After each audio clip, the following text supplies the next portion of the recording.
you ready? Are you ready for this video? Because this video is going to be awesome. It's going to be the shit. It's going to be the greatest thing you've ever watched in your entire life. You're going to watch this video, and then you're going to be like, what happened to my life? I can't go beyond this video. This video is the be-all and end-all for me. That's not actually what you're going to be like. That's not actually it. Alright, so hey guys, how's it going? I am here at my house, and it's time for the Mercier review thing, show. I'm a bobber. Woo! Basically, this is me going to see films that are out in the world. It's a basic movie show where I talk about movies that are out and I decide whether or not I like them. So what's gonna make me different from other movie review shows? I have a good personality. I like long walks on the beach.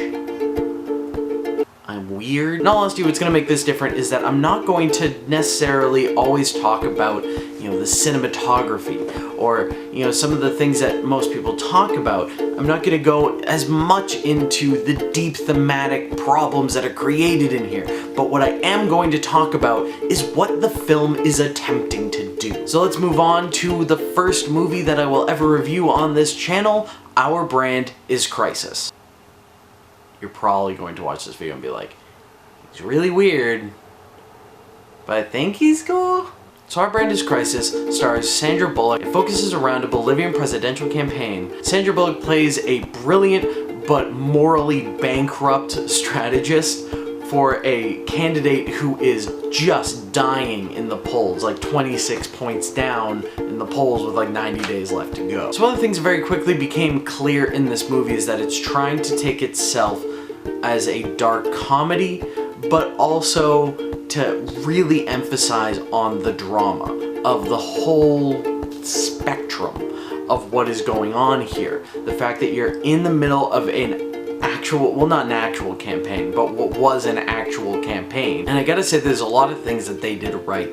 This movie is beautifully well acted. I mean, Sandra Bullock and Billy Bob Thornton and Anthony Mackie, everybody just knocked it out of the park with this one. Sandra Bullock plays a very similar character in a lot of her roles. There are very few times where she kind of strays from this person who just gets annoyed with everything and just has to say something and just yells at somebody like this. What are you doing? I don't get it. Like, she always has that, what did you do?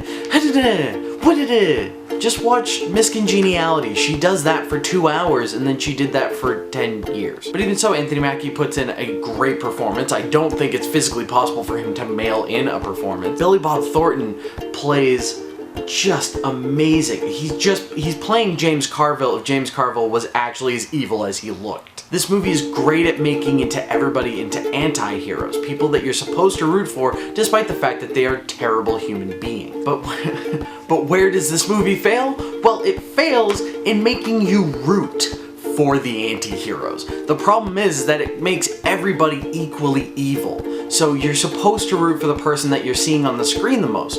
The problem is that one of the worst things that is done in the film, or talked about in the film, is done by the main hero. The main hero is clearly the worst person in the film. People have died from this woman. People have just been murdered from this woman, not to mention the person she's running for. Things he did caused many people to die.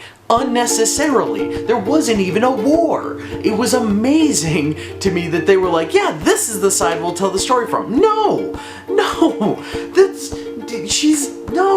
they're all horrible people. The only people you root for are the secondary characters, and you can't spend all your time rooting for secondary characters because you know they're gonna get screwed. Once you get to about the second act, you start to realize that the whole thing is starting to drag along. And the second act took forever.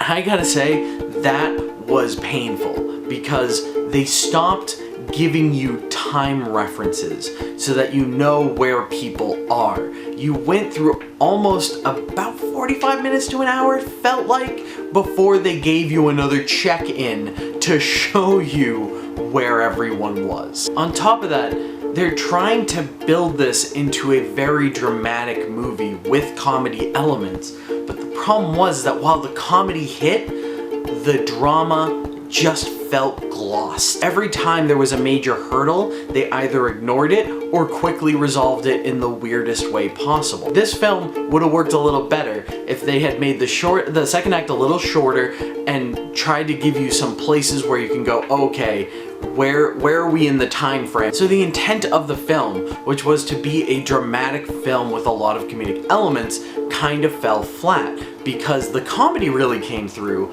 the drama really lacked substance. So while I do think this film has a lot of things going well for it, I think there's a lot of things that they kind of missed on the way there. I give Our Brandish Crisis a C-, and I'm sorry to say it because I wanted to like this film. But anyways, that's it for me. This is going to be part of 3 videos I'm going to be making wearing this exact same shirt, this exact same hat, these exact same glasses. If you want to watch any of the other videos, go ahead and click here, and I will see you next time.